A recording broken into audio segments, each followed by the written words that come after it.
Aquarius, hi, welcome to Mr. Queen PH. Ito ang inyong October 2025 monthly reading.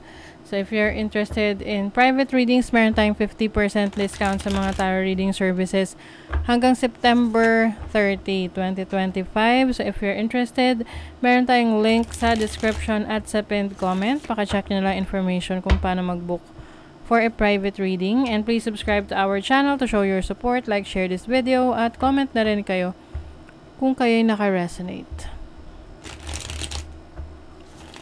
Okay, let's see. Paalala lang, reading na to ay general reading, so maaari kayo makarelate, maaring hindi. For Aquarius, October 2025, what's the energy?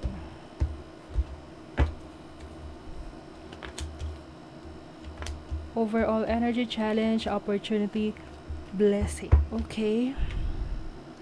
Meron kayong pinoproblema na masusolusyonan nyo ngayong October.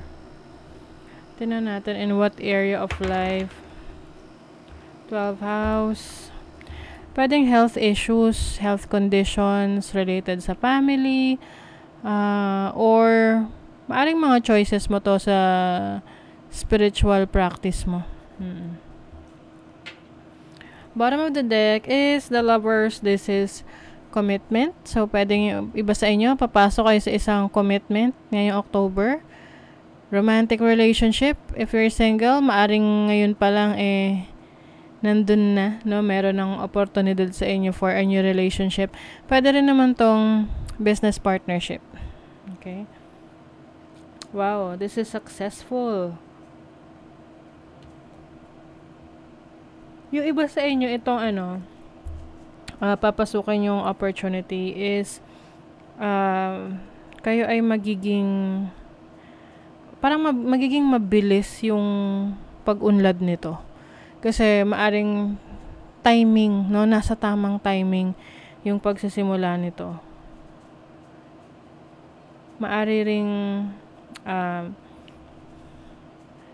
the Nine of Pentacles kasi is about pagkakaroon ng financial stability, financial independence. Parang you feel like nasa rurok ka ng tagumpay, ganon. So kung kayo ay into social media or yung career nyo in the public eye, or merong kumbaga mas open sa ibang tao, no? Yung inyong career, trabaho. Okay, excuse lang. Hinihikab na naman ako. Okay. Kung kayo ay into sa public, no? Maaring you will gain more supporters, followers, merong certain level of fame. Kung kayo content creator, merong kayo magba-viral ng mga contents, videos. And sa trabaho naman, pwedeng kayo ay marirecognize sa work.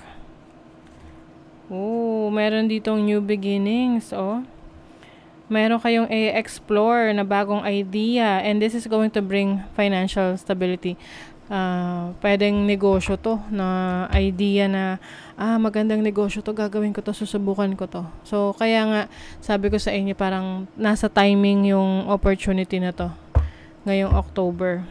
So, Ace of Pentacles, this is your overall energy.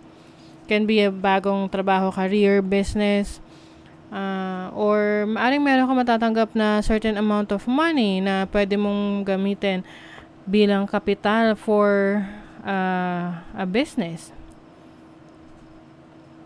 Ang iba sa inyo, pwede meron kayo mabibiling property, like lupa, bahay, sasakyan.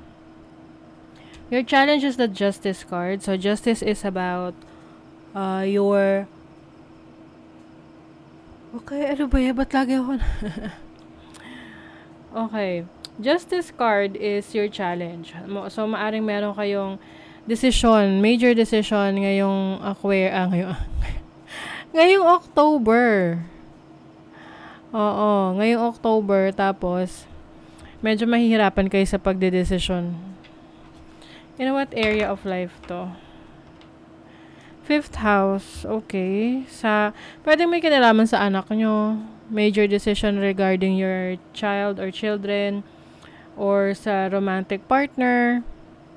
Kasi fifth house is also about dating and fifth house is about your creative talents and skills. So, maaring hindi mo alam kung alin yung uunahin mo or kung ano yung pipiliin mo. Now, your opportunity is the strength card. So, whatever you choose, ano man yung path na tahakin mo, piliin mo, meron kang sapat na lakas para pagtagumpayan mo yun.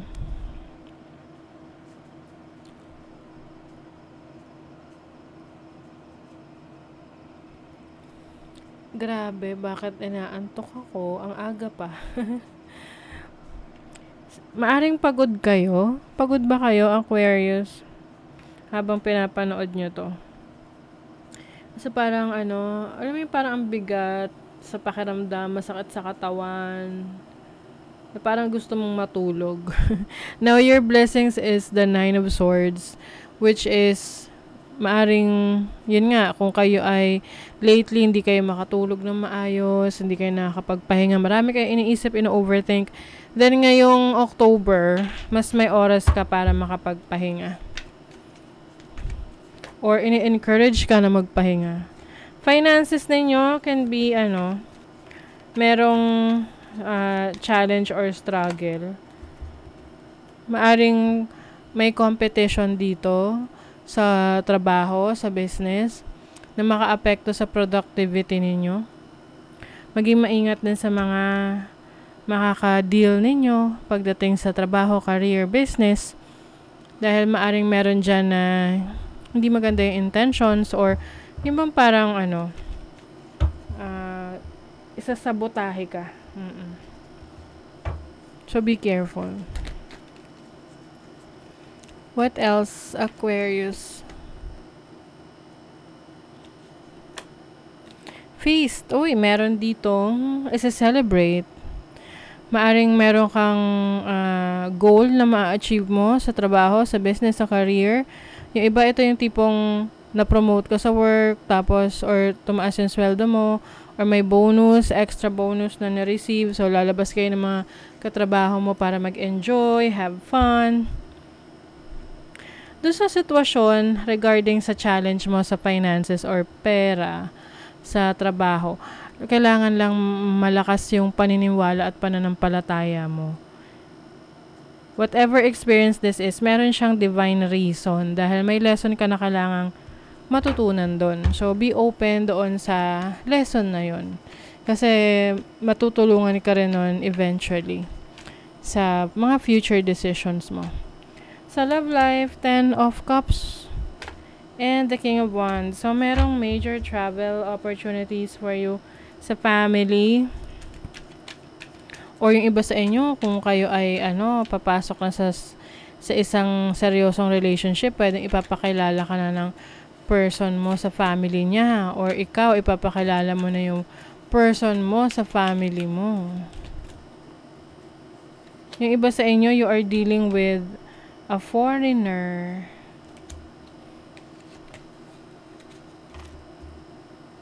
Merong harmony.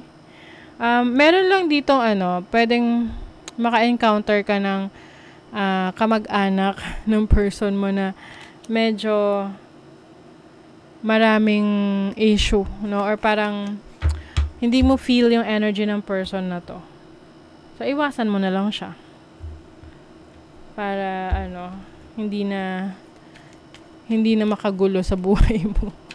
Minsan kasi may mga kontrabida, no, sa family ng person natin. So, anyway, you have the joy, having fun. Mag-enjoy ka. Ngayong October, you also have patience and relationship healing. So, meron kang i-heal na relationship. This can be romantic relationship or friendship, platonic, no, or sa family. Na finally, no, mas makakagaan na sa pakiramdam mo kasi wala ka na iniisip na ay may issue ako or may problema ako with this person. So, yung iba sa inyo matagal nyong hinintay yung pagkakataon na magkaayos. And parang ngayon na, no? Ngayong October na magkakaayos. Yeah, may communication na rito eh. You have Mercury in Libra in the 7th house. Harmony. Sun in Libra in the 7th house. Sun in Scorpio in the 8th house. So, for your connections, relationships with others, yung mga challenges na yan, kasama naman yan eh, no? Ang importante is, yun yung nagpapatatag sa inyong connection, no? Kahit ano pang relationship or connection yan. At mas nakikilala nyo rin yung sarili ninyo. So, some of you kung meron ring challenging situation pagdating sa pera or sa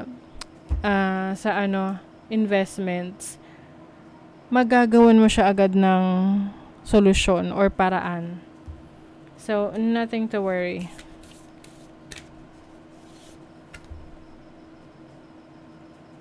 Take control of your own narrative. Ayan. So, hindi mahayaan na ikaw ay, kontrolin ng ibang tao dahil lang sa gusto mong i-please sila. 'Di ba? Na paninindigan mo kung ano yung pinaniniwalaan mo.